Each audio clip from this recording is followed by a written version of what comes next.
In this video, we complete the modeling of the gable frame, create the stiffening bracings, and learn some new techniques in RFEM. First, we make an important setting change for the object snap, which is required for entering the members.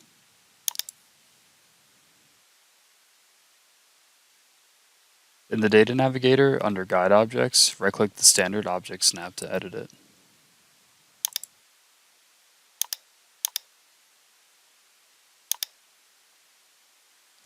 In the new dialog box, you can find the list of all available object snaps on the left. Here, you can create new ones and edit existing ones. Under Objects, activate perpendicular and intersections if they are deactivated.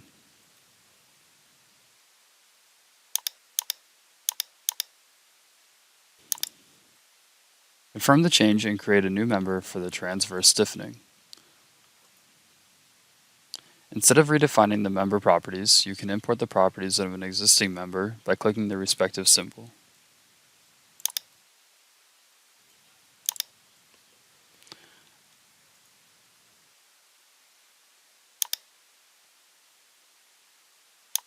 Add the stiffening members to the structural model by clicking the desired points one by one, and then exiting the input by right-clicking.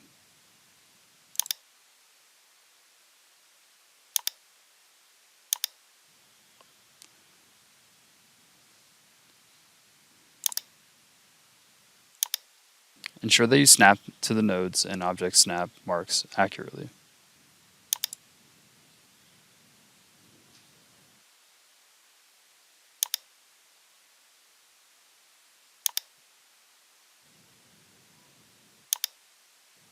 By modeling the stiffening members, red nodes have now been created for two of the members in your structural model.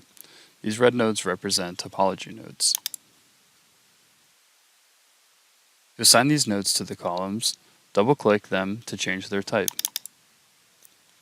In the dialog box, select the on-member node type from the list and choose the desired member and node location. Set a view that allows you to select the inner members of the frame with a single selection window. To copy them, drag and drop them to the desired position while holding down the Control key.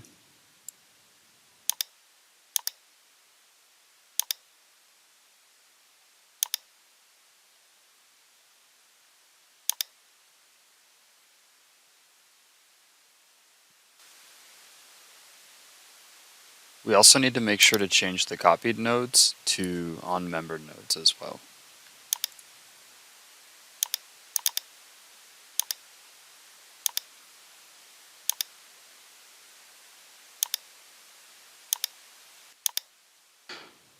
Remove the tapers from the outer beams as they rest on the gable columns.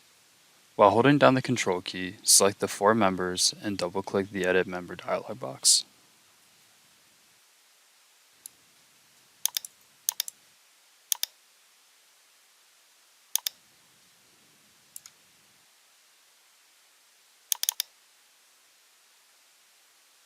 In the section area, define a uniform distribution type and select a suitable section from the section library, such as the standardized W14 by 38.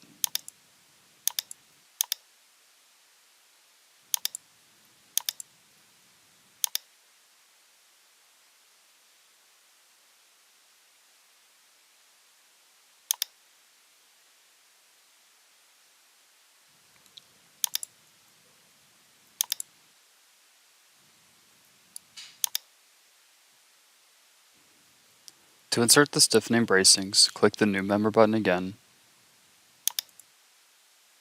Select the tension member type in the main tab, and choose a suitable section, such as a parametric round bar with 0.75 inches diameter.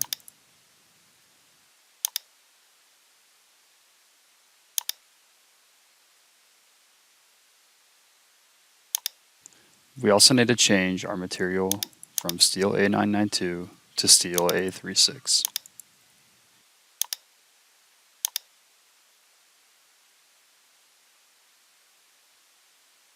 Now we place the tension members diagonally in the midspan of the steel hull, making sure to select on the nodes to enter the members correctly.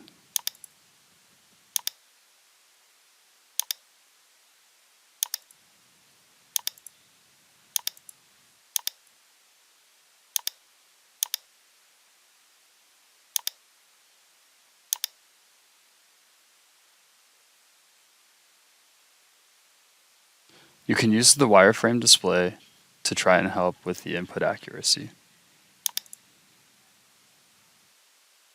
If you make a mistake, you can always use the Control key plus Z to undo the last action or delete the wrong member using the Delete key.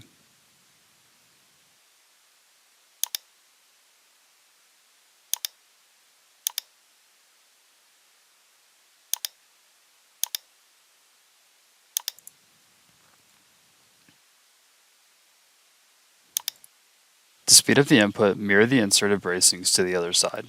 Use the object selection to select all tension members. Create a new object selection in the Data Navigator, and then click on Mirror.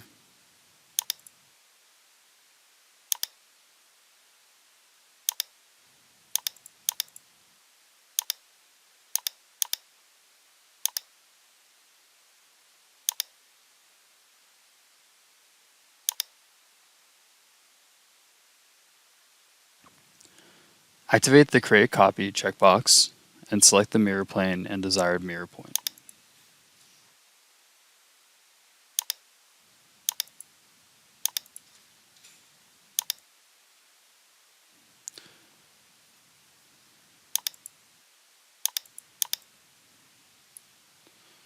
Once you've finished entering the structural model, perform various model checks in RFEM to find and correct errors.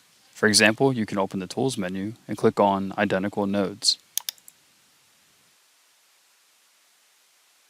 This is under Model Check, and this allows you to address identical node issues.